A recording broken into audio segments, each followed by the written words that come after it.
Next, o banco digital que faz acontecer. Boa noite. Boa noite. A Rússia intensificou os ataques contra a Ucrânia. Cidades que ainda não tinham sido alvo foram bombardeadas. Autoridades ainda acreditam que Belarus pode começar uma invasão à Ucrânia a qualquer momento. No calor dos combates, as imagens no fronte por vezes surpreendem. Mesmo com um exército 4 vezes menor, as tropas da Ucrânia não só resistem, mas também enfrentam as da Rússia. Os soldados se comunicam pelo rádio sob forte tiroteio. O confronto entre os soldados russos e ucranianos acontece próximo da capital Kiev. Aqui em Kiev, todos consideram inevitável a chegada da grande operação russa na capital ucraniana, em forma de mísseis e de muitos caças de vanguarda. Enquanto isso, o presidente do país, Volodymyr Zelensky, admite ter sofrido pelo menos 10 tentativas de assassinato por parte de agentes russos infiltrados. O clima não pode ser mais tenso e o governo ucraniano não acredita na disposição russa de chegar a algum acordo de paz. Essas imagens em satélite revelam que o grande comboio russo, que estava próximo a Kiev, se dispersou. Alguns elementos do comboio foram reposicionados em florestas e áreas de mata densa, perto de Lubianka, Ucrânia. Kharkiv, a segunda maior cidade do país, está sob bombardeio. A estação de metrô se tornou o lar de centenas de pessoas. Alguns dormem dentro dos vagões. Hoje, o governo russo intensificou seus ataques em algumas regiões. Dnipro, que ainda não havia sofrido nenhuma ofensiva, foi a mais atingida. Um bombardeio destruiu uma fábrica de sapatos. Esta é uma guerra travada com métodos completamente ilegais. Contra todas as leis humanitárias, estamos vendo o assassinato de ucranianos por um Estado terrorista, afirma este oficial ucraniano. Barishivka, leste de Kiev. Aqui, 6 pessoas ficaram feridas após mais um bombardeio russo. O Ministério da Defesa da Rússia divulgou esse vídeo que mostra drones atingindo alvos na Ucrânia. A guerra da propaganda não dá tréguas. Hoje, o Centro de Informações da Ucrânia disse que uma invasão das tropas da Bielorrússia pode acontecer ainda nesta sexta-feira. Em meio a tantas notícias ruins, esses ucranianos que estavam na Polônia querem retornar ao país e lutar contra os invasores. Vou voltar para trazer meu povo de volta, diz esse homem. Get my people. E veja também: Preço da gasolina sobe em todo o país. Caminhoneiros protestam contra o aumento do valor do diesel. No Rio de Janeiro, a população faz manifestação contra a gestão do prefeito Eduardo Paes e a precariedade nos ônibus do BRT. Rússia ataca o oeste da Ucrânia pela primeira vez e aumenta o risco da tomada de Kiev. E os heróis da vida real que se arriscam pela paz na guerra da Ucrânia.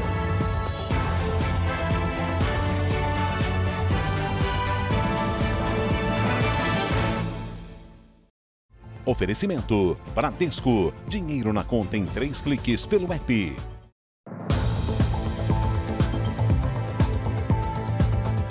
A polícia de São Paulo colocou frente a frente 2 suspeitos de participar da morte de traficantes ligados a uma facção criminosa. O empresário Antônio Vinícius Gritzbach foi o primeiro a chegar. Na sequência, com o rosto escondido, os policiais trouxeram Robson Granger Moura, conhecido como Mole. Os 2 foram ouvidos novamente no inquérito que apura a morte dos traficantes Anselmo Santa Fausta e Antônio Corona, em dezembro do ano passado. Para a investigação, Anselmo dominava o tráfico de drogas na rota Bolívia-Europa. Ele e outros membros do PCC teriam investido cerca de 2 bilhões de reais em moedas virtuais com Vinícius. Como Anselmo teve prejuízo no investimento, passou a ameaçar Vinícius.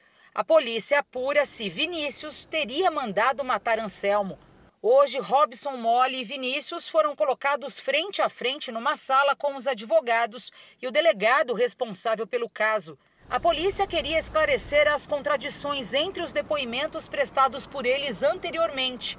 Na semana passada, a Mole havia acusado Vinícius de ser o mandante dos assassinatos.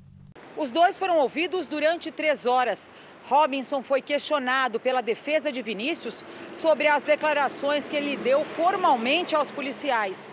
Na resposta, Robinson retirou a acusação e disse não ter provas que liguem Vinícius ao duplo homicídio. Ele disse que era com base em fofocas e que pela imprensa tinha divulgado. Ou seja, não existe nenhuma prova, nenhum elemento que convença ninguém de que o Vinícius tenha concorrido para a morte de Anselmo e de Antônio. Robinson saiu da delegacia mais uma vez, tampando o rosto. Você falou o quê? Falei a verdade. O que é a verdade? Qual que é a verdade? Segundo a polícia, foi ele quem apresentou Vinícius a Anselmo. De acordo com a investigação, o empresário atuava na lavagem de dinheiro para o traficante. Eu estou aqui para provar bem você. Prestando as declarações necessárias. A inflação do mês passado foi a maior para fevereiro dos últimos 7 anos. E esse aumento nem levou em consideração os reajustes dos combustíveis, que devem pressionar os preços agora em março. Em todo o Brasil, os consumidores correram atrás de postos que ainda estão com o preço antigo. Na fila para tentar economizar. Muitos motoristas ainda procuravam hoje por postos que não tivessem reajustado os preços. A Marília deu sorte. Ele está R$ 6,79, eu dei uma parada. Nem todo mundo conseguiu. Todos têm aumento. Todos. Um absurdo, cara.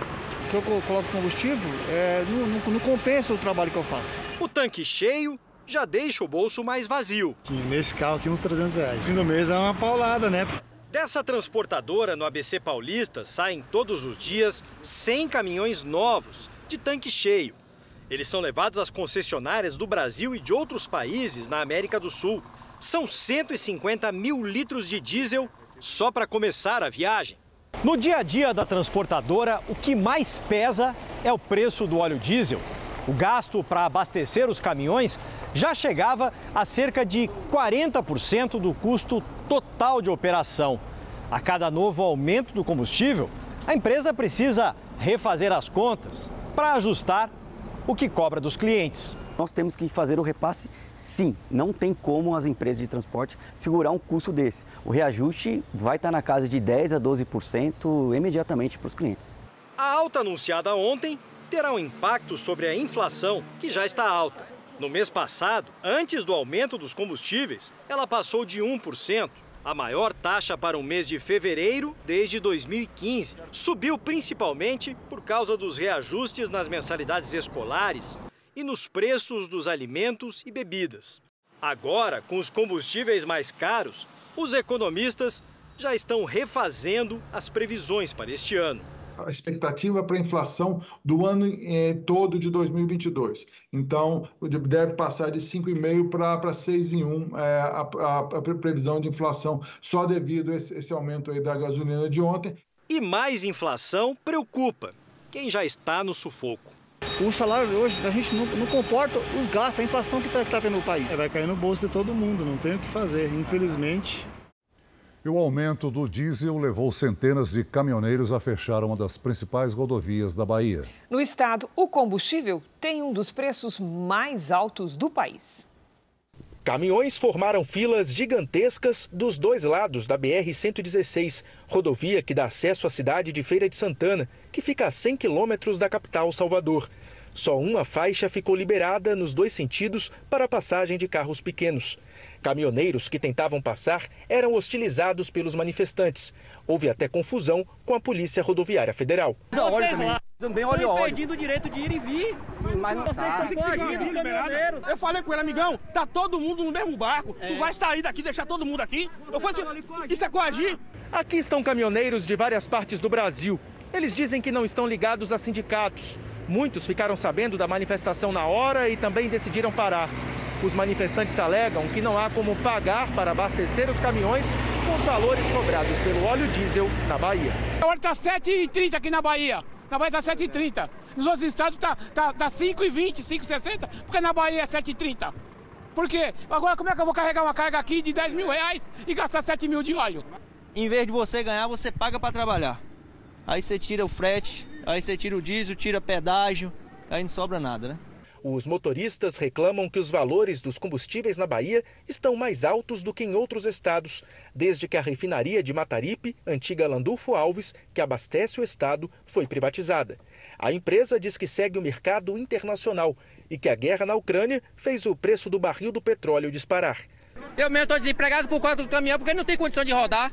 Seu Francisco diz que ganha R$ 5.700 pelo frete e está gastando quase R$ 5.600 só com combustível. Nós somos pai de família, nós estamos aqui reivindicando por nosso direito. Não estamos aqui fazendo baderna, nada disso. No final da tarde, a Polícia Rodoviária Federal ainda tentava convencer os caminhoneiros a sair da rodovia. E agora à noite, os motoristas decidiram encerrar o protesto e a pista, aos poucos, está sendo liberada. Ainda nesta edição, outras informações sobre a alta no preço dos combustíveis. No Rio de Janeiro, a população protesta contra as más condições no sistema de ônibus de trânsito rápido, o BRT.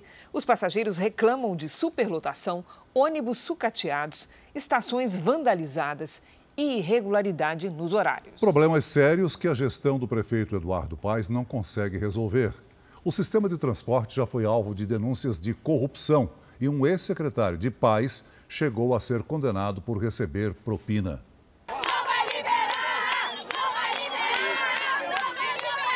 O protesto fechou uma das principais vias da cidade e formou um grande congestionamento. Levantamos cedo, vamos até o ponto do ônibus para poder ir para o nosso trabalho e não tem transporte.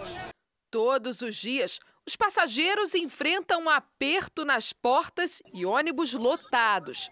Os coletivos estão mal conservados e também falta limpeza. Todo dia é BRT cheio, é a gente sendo jogada por lá de fora, é a gente levando soco nas costas, né? É só humilhação. O BRT foi criado em 2012 na gestão anterior do atual prefeito Eduardo Paes, com 3 corredores expressos, por onde circulam os ônibus articulados. Uma obra marcada por suspeitas de corrupção e superfaturamento. O então secretário de Obras e homem de confiança de Paes, Alexandre Pinto, foi condenado em 2020 a 7 anos de prisão por corrupção no contrato. Ele admitiu ter recebido propina de uma das empresas que participaram da construção. 2 dos corredores de ônibus, chamados de Transbrasil e Transcarioca, custaram 2 bilhões e 200 milhões de reais aos cofres públicos. Segundo o Tribunal de Contas do município, a propina envolvida pode ser de 5 milhões de reais. 10 anos depois da inauguração, o sucateamento do sistema é visível. Estações foram destruídas e abandonadas. Ônibus quebram diariamente e são retirados das ruas para manutenção. A gente vem à noite, vem de tarde, as pessoas penduradas na porta. A gente só falta ser jogada para fora do ônibus. Se cair, se machucar, não tem ninguém para poder ressarcir a gente. Especialistas defendem que uma nova gestão e investimentos na qualidade do serviço, como ônibus novos e reparos na via, podem ajudar a minimizar o problema. Mas estão longe de ser uma solução definitiva. O BRT é um sistema de transporte considerado de média capacidade, o que não é suficiente para a demanda dessa região da cidade. Na prática, vai ser preciso começar do zero para atender às necessidades de transporte da população. A solução ideal mesmo seria acabar com tudo e construir uma linha de metrô. Mas isso, num curto ou médio prazo, é praticamente impossível por questões orçamentárias, né? Talvez num longuíssimo prazo isso venha a acontecer. O economista Rodrigo Betlin, que fez parte da equipe de Eduardo Paes, hoje critica a falta de gestão na atual administração. Olha, os problemas do BRT começam ainda no primeiro mandato do prefeito Eduardo Paes, em 2010, quando é feita a licitação e escolhidos os atuais operadores, esses que ele hoje encampa e reclama, bem como as obras que foram feitas às pressas, obras de péssima qualidade. Fica até difícil hoje chamar o BRT de um transporte público. Depois que assumiu novamente a prefeitura em 2021, Eduardo Paes determinou uma intervenção e criou uma empresa para gerenciar o BRT. Mas nada mudou. Em fevereiro, houve greve de motoristas e o sistema chegou a parar. Para quem não tem alternativa, o jeito é esperar por dias melhores. É botar mais ônibus e melhorias para a gente. Promessa a gente tem muita. Melhora uns 2 dias, depois volta tudo a mesma coisa. A Prefeitura do Rio de Janeiro informou que na próxima quarta-feira vai realizar a primeira licitação para a compra de 307 ônibus para renovar a frota do BRT. Os veículos chegarão em outubro. Outros 250 veículos serão entregues até 2023. A empresa que administra o BRT diz que está reforçando a equipe de manutenção dos ônibus. Já a defesa do ex-secretário de Obras do Rio, Alexandre Pinto, não retornou o nosso contato. Voltamos a falar da guerra na Ucrânia. 564 civis morreram no país, segundo dados das Nações Unidas. E os danos causados pela invasão russa provocaram até agora uma perda de mais de 600 bilhões de reais para a economia ucraniana. 75% das empresas que ficavam nas regiões do conflito encerraram as atividades, segundo o Ministério da Economia da Ucrânia. De acordo com a Companhia de Energia Ucraniana, o número de pessoas sem luz em todo o país chega a 1 milhão. 200 mil estão sem abastecimento de gás. E isso prejudica o aquecimento em meio a temperaturas negativas. A Rússia deixa clara a estratégia de ampliar os ataques para diferentes regiões da Ucrânia. Segundo as autoridades locais, o objetivo seria mostrar aos ucranianos que não existe lugar seguro. E isso pode forçar ainda mais pessoas a cruzarem as fronteiras. A Polônia, que fica a oeste da Ucrânia, é a principal porta de saída. Ina, de 55 anos, conta que viajou 24 horas para chegar à fronteira e que a cidade dela, Dnipro, foi fortemente bombardeada. Em uma videoconferência, o presidente da Ucrânia agradeceu ao parlamento polonês por receber os ucranianos. E disse que a Polônia e a Ucrânia têm a missão histórica de atuar como líderes para tirar a Europa deste abismo.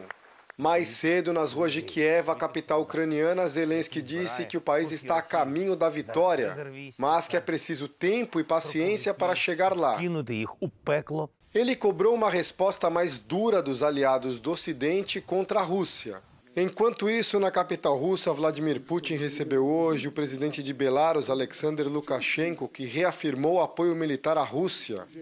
O país tem sido um importante aliado dos russos nessa guerra. O Ministério da Defesa da Ucrânia disse que o número de mortos civis supera o de militares. De acordo com a ONU, 564 civis morreram e 957 ficaram feridos desde o começo da guerra. Uma das razões seria que cidadãos comuns têm se voluntariado para defender o país. Estamos lutando para que no futuro próximo tenhamos paz, disse a jovem Délia, de 20 anos.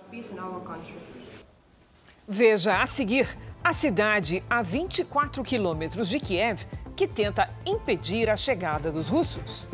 E na série especial, os heróis da vida real que deixaram a rotina de lado para resgatar pessoas que fogem da guerra.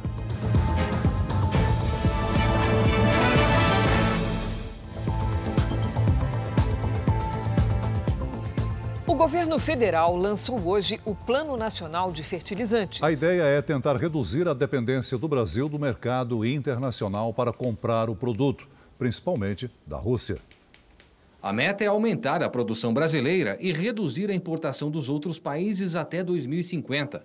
Entre os gigantes do agronegócio, o Brasil é o único sem autonomia na fabricação de fertilizantes. Importamos 90% de nossos fertilizantes nitrogenados, mas já temos empresas produzindo no Brasil e que podem certamente expandir a sua produção. Em 2021, a Rússia foi responsável por fornecer quase 1/4 de todo o fertilizante usado no Brasil. A China respondeu por 14%, o Marrocos por 11% e o Canadá por quase 10%. De janeiro a fevereiro deste ano, a Rússia ainda seguia como o maior fornecedor do Brasil, com 24%. O Canadá passou à segunda posição, com 12%.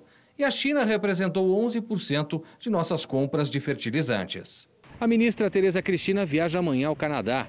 Ela terá reuniões com produtores de fertilizantes nos próximos dias para tentar aumentar a oferta do produto canadense. O governo também vai mapear as matérias-primas necessárias, como potássio e fósforo, em todo o Brasil. Em outra frente, pesquisadores e técnicos da empresa brasileira de pesquisa agropecuária Embrapa vão analisar meios para aumentar a eficiência no uso dos fertilizantes. A expectativa é de uma economia de até 20% já na próxima safra. A Polícia Federal fez buscas nos endereços de 3 deputados federais do Partido Liberal. Os alvos foram Josimar Maranhãozinho e Pastor Gil do Maranhão e Bosco Costa de Sergipe. Eles são investigados por suposta participação num esquema de desvio de verbas parlamentares. O Supremo Tribunal Federal autorizou a operação. O PL informou que não vai se manifestar. O deputado Josimar Maranhãozinho diz que está colaborando com as investigações. O deputado Pastor Gil afirma que jamais participou de nada que ferisse a legislação. O deputado Bosco Costa não respondeu ao nosso contato. Veja a seguir, nossos repórteres mostram a história de crianças abandonadas na Ucrânia. E na série especial, a carioca Ana Paula, que mora na Polônia há 15 anos e acolhe refugiados de guerra.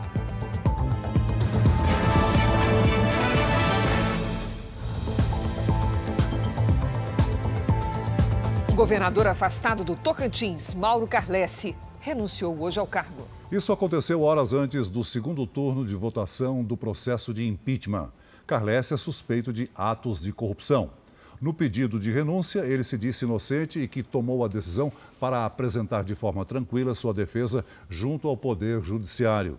As acusações que levaram ao processo de impeachment tomaram como base a decisão do Superior Tribunal de Justiça, que afastou o governador do cargo em outubro do ano passado.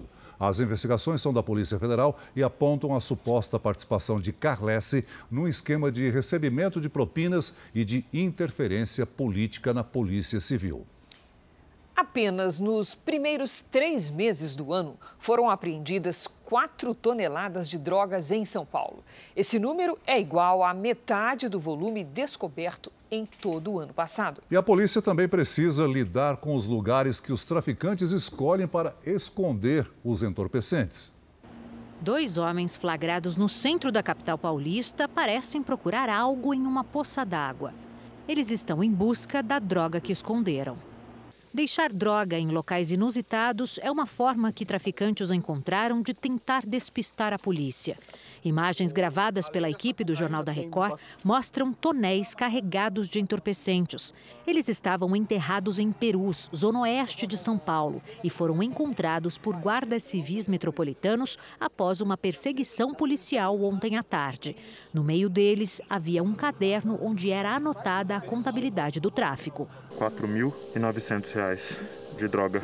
Qualquer lugar pode ser usado pelos traficantes como esconderijo para tentar não chamar a atenção dos policiais. Aqui no DENARC, o Departamento de Prevenção e Repressão ao Narcotráfico, esse espaço reúne objetos usados como disfarce e que foram apreendidos em operações policiais. Tem de tudo.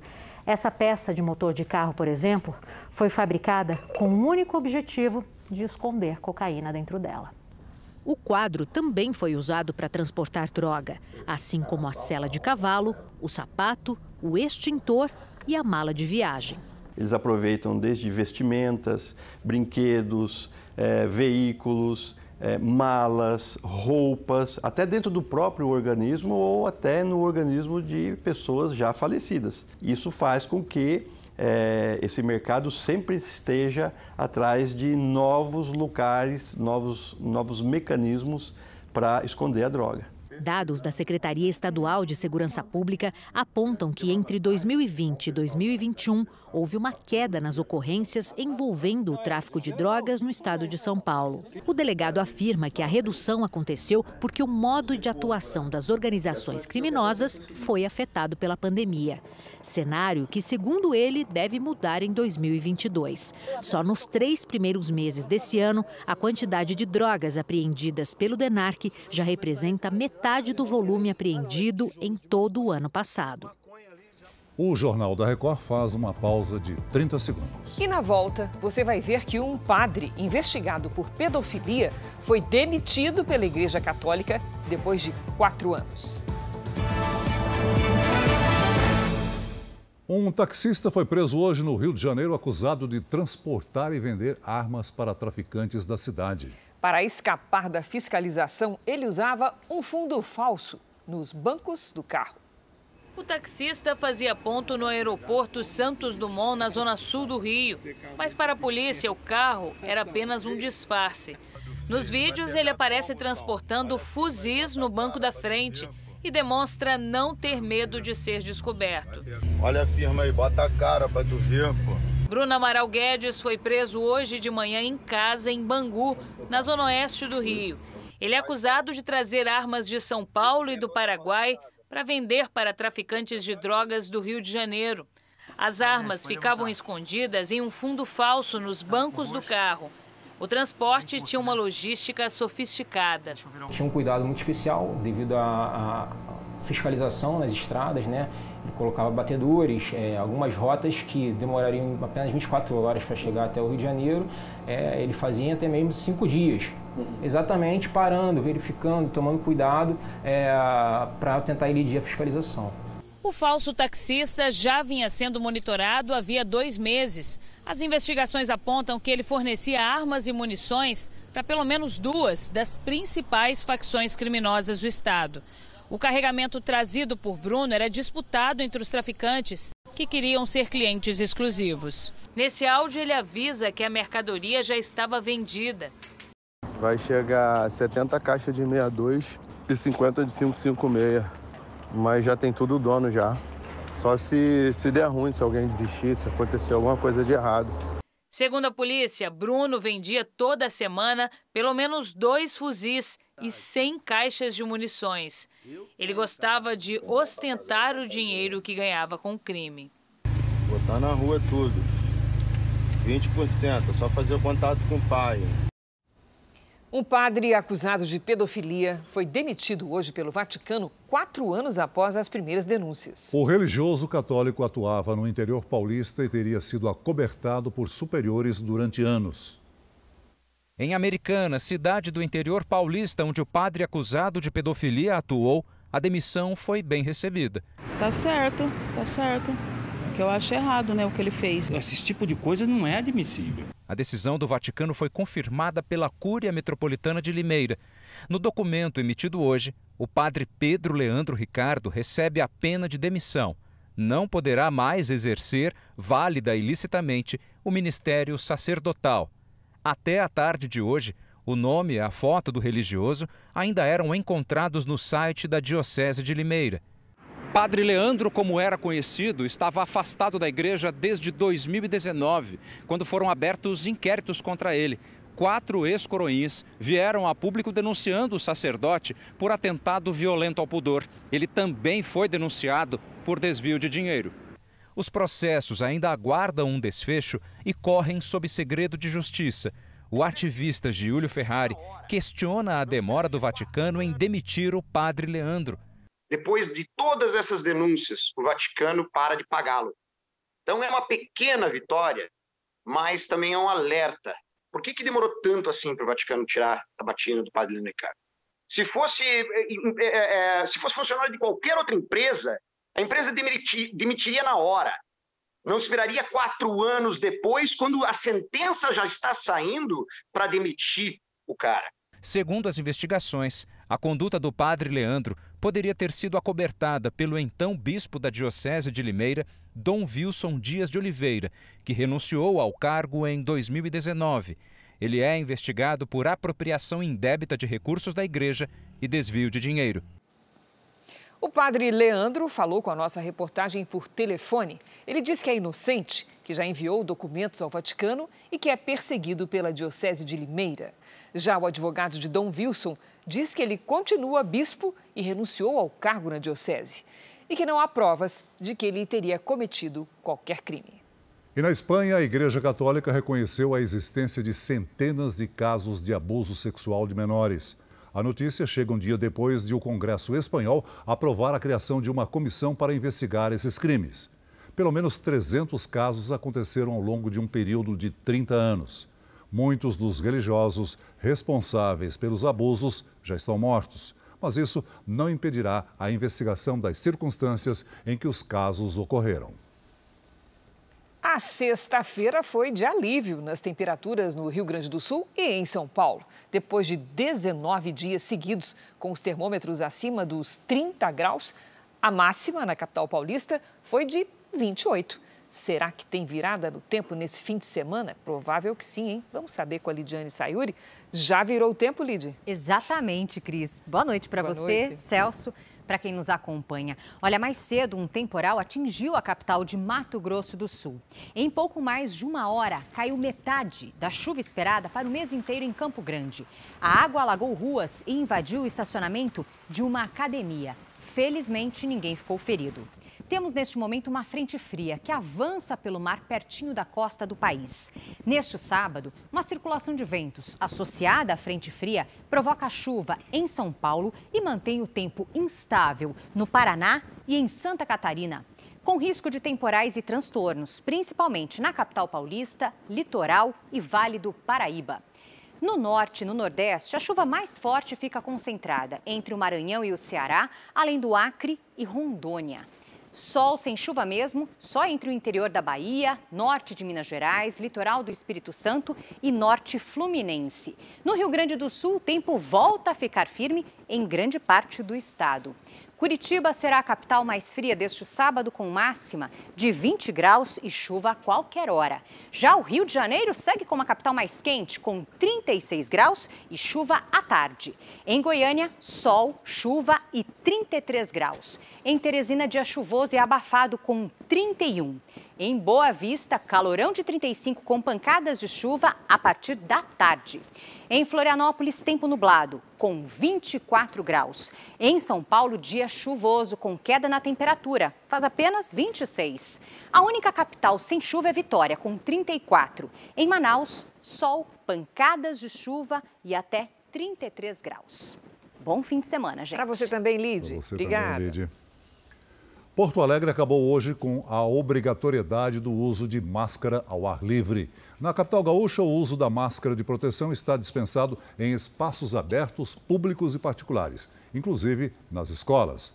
A decisão foi baseada na melhora dos índices de combate à Covid-19 na cidade.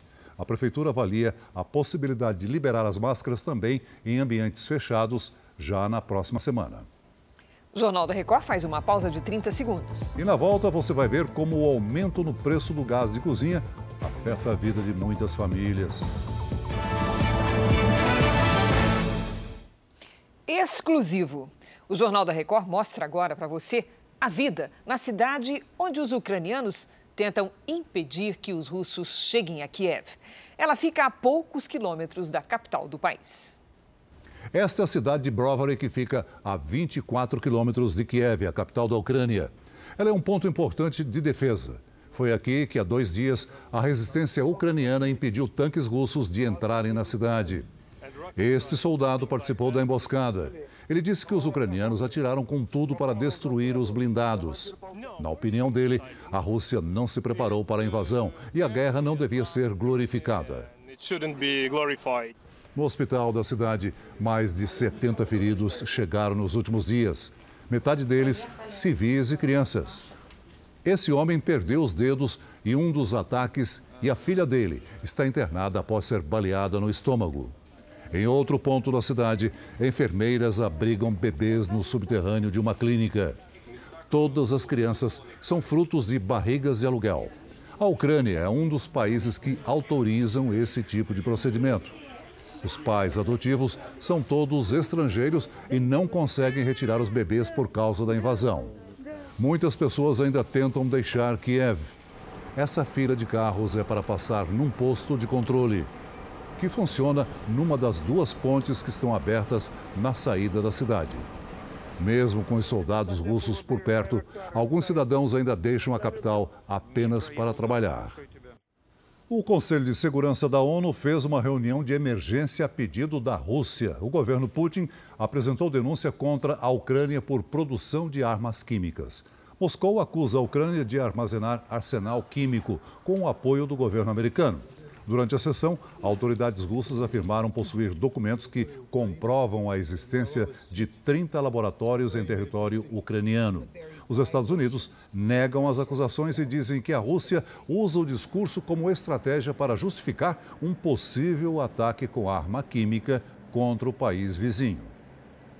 Os Estados Unidos impuseram hoje novas sanções comerciais à Rússia.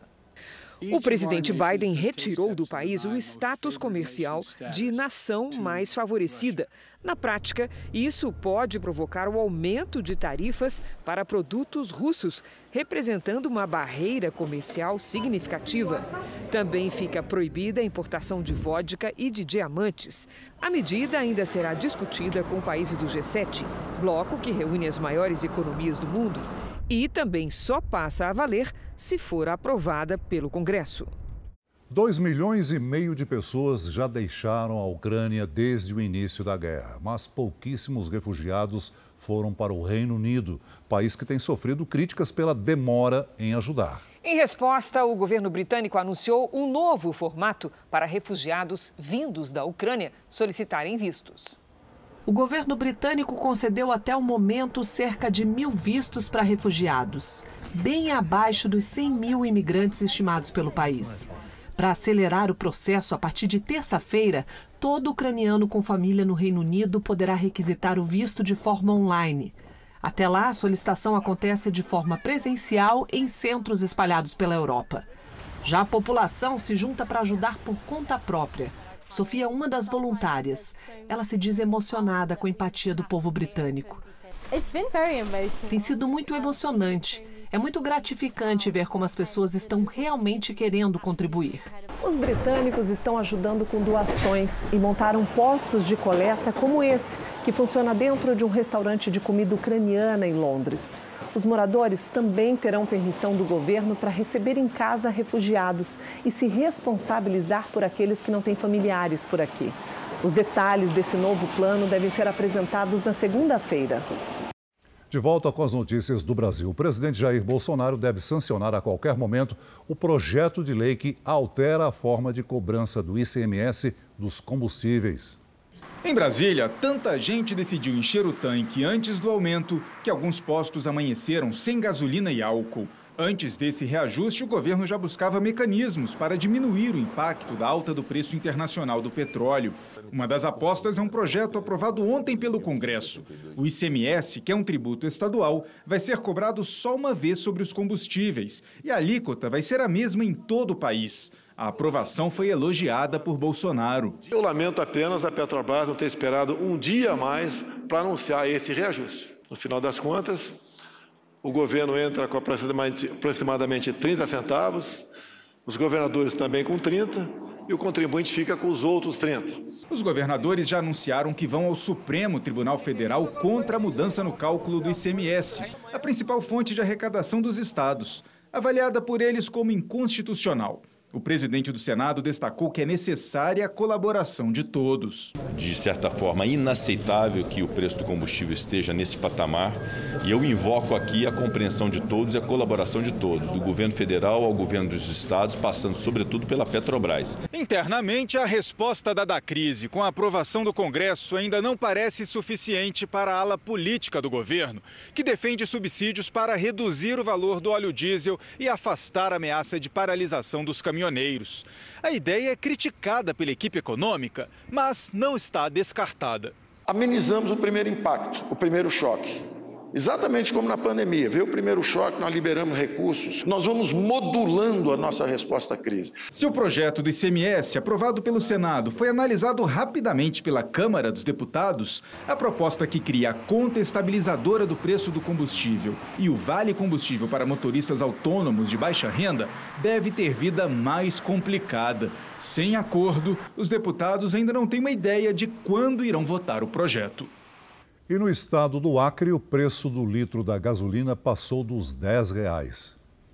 Os valores foram verificados em 2 cidades do interior do estado. Em Marechal Taumaturgo, a 558 quilômetros de Rio Branco, o valor cobrado passou de R$10. Já na cidade de Jordão, a 451 quilômetros da capital acreana, a gasolina comum chegou a R$11,56. O aumento no preço do gás de cozinha pegou muitas famílias de surpresa e está deixando muita gente sem opção na hora de cozinhar. Dona Iracema mora de aluguel com as 2 filhas e o neto. A renda é de apenas um salário mínimo. Mal dá para pagar o aluguel e os medicamentos que ela toma. Gás de cozinha é um luxo e só tem quando alguém doa. Nós contemos por lá de fora, quando não tem. Aí contém. Como na lenha? É, na lenha. Agora vai ficar mais difícil ainda. Já está valendo o novo reajuste do gás de cozinha anunciado pela Petrobras. O GLP aumentou 16% nas refinarias.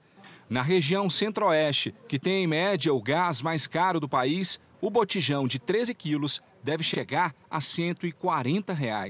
Para uma família que ganhe até um salário mínimo, um botijão de gás passa a representar mais de 11% da renda familiar.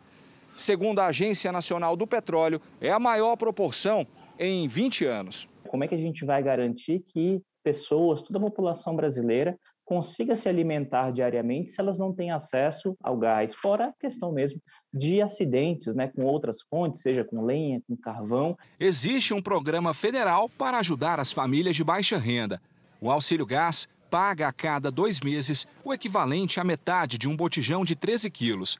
As famílias que recebem um benefício são cerca de 5 milhões. Para ter acesso, é preciso estar registrado no CAD único do governo federal ou no Auxílio Brasil. Está em tramitação no Congresso um projeto para dobrar a quantidade de pessoas atendidas. Vitória espera que a família dela seja incluída no programa. Nós estamos se virando do jeito que dá.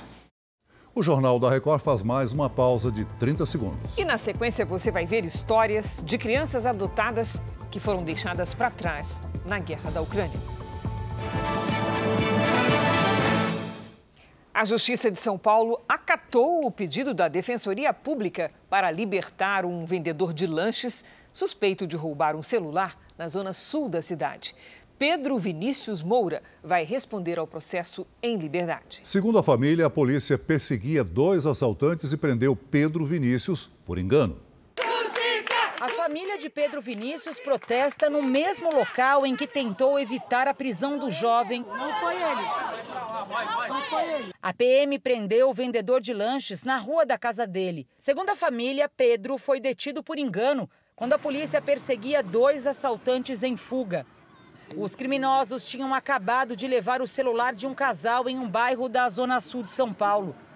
Durante a perseguição, os assaltantes jogaram a mochila, o telefone roubado e a arma calibre 32 no meio da rua. Segundo testemunhas, os 2 suspeitos conseguiram fugir entrando aqui neste beco que dá acesso à comunidade.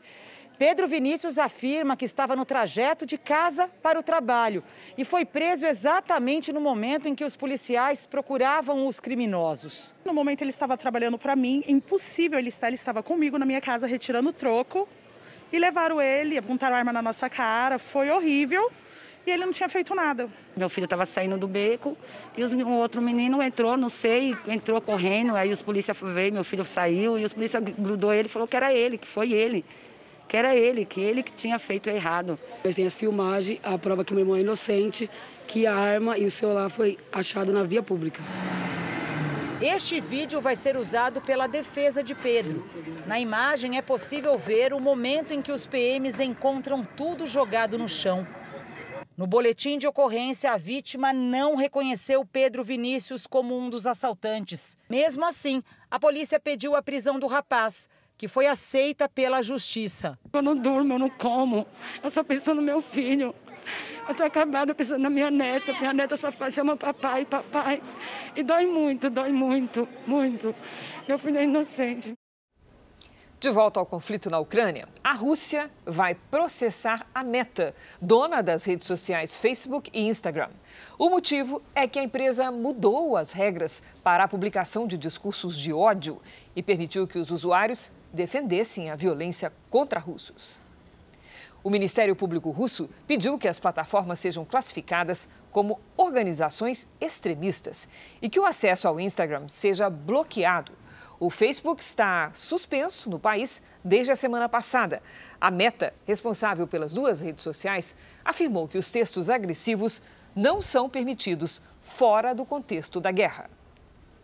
O número de crianças que tiveram de deixar a Ucrânia por conta da guerra passa de 1 milhão, segundo dados do Unicef, o Fundo de Emergência Internacional das Nações Unidas para a Infância. Mas nem todas conseguiram fugir. Crianças órfãs que já haviam sido adotadas foram deixadas para trás. A dor de uma nação, o choro de uma mãe. A cerimônia hoje em Lviv, em homenagem a 3 soldados ucranianos mortos, simboliza o luto de centenas de famílias em todo o país. A guerra destrói famílias e acaba com os sonhos de infância e juventude. Vou conversar agora com 5 meninas órfãs que deixaram a região de Bucha, nos arredores de Kiev, uma das mais atingidas pelos russos. Elas têm entre 13 e 17 anos, viviam com famílias adotivas e algumas delas foram abandonadas por essas famílias que fugiram para o exterior e as deixaram para trás. Por tudo isso, claro, elas estão muito traumatizadas e a gente vai ter muito cuidado para conversar com elas. Como é difícil para vocês chegar até aqui nesse momento? Passamos dias em abrigo sob intensos bombardeios, diz uma das garotas. Elas foram trazidas para esse centro de acolhimento em Lviv por uma professora. Uma delas tem o sonho de reencontrar os pais adotivos e sequer sabe que foi abandonada. As outras não encontraram forças para se expressar. O centro recebe pedidos de adoção dos órfãos vindos de estrangeiros, mas as leis da Ucrânia são rígidas e, nesse momento, os órgãos responsáveis não estão funcionando. A assistente social Marta diz não saber qual será o futuro das garotas, mas os funcionários têm tentado deixar o emocional de lado para oferecer a melhor ajuda a elas. Chocante, né? Uma guerra traz desesperança por causa da violência e, ao mesmo tempo, desperta a solidariedade a milhões de inocentes. São muitas histórias de atos que podem parecer simples, mas diante do sofrimento se tornam heróicos.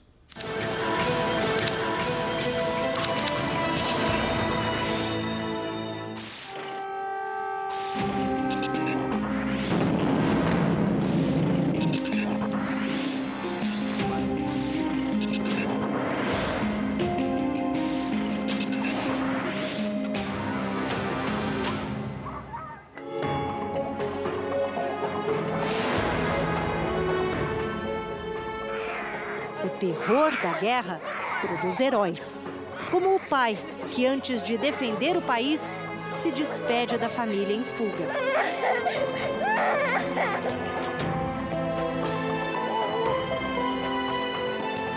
Muitos que permanecem na Ucrânia se tornam heróis sem pegarem armas. É o caso do neurocirurgião Pablo Plavisky, que ainda faz cirurgias complexas em crianças no subsolo de um hospital pediátrico em Kiev. Ou dos donos de uma escola de inglês em Lviv, que transformaram as salas de aula em abrigo para refugiados. Não são os clássicos heróis de guerra, nem dos quadrinhos, do cinema. São heróis sem capa ou superpoderes, que usam seus talentos para ajudar outras pessoas. A paulistana Clara Magalhães, logo nos primeiros dias de conflito, alugou um carro na Alemanha e saiu para resgatar conterrâneos.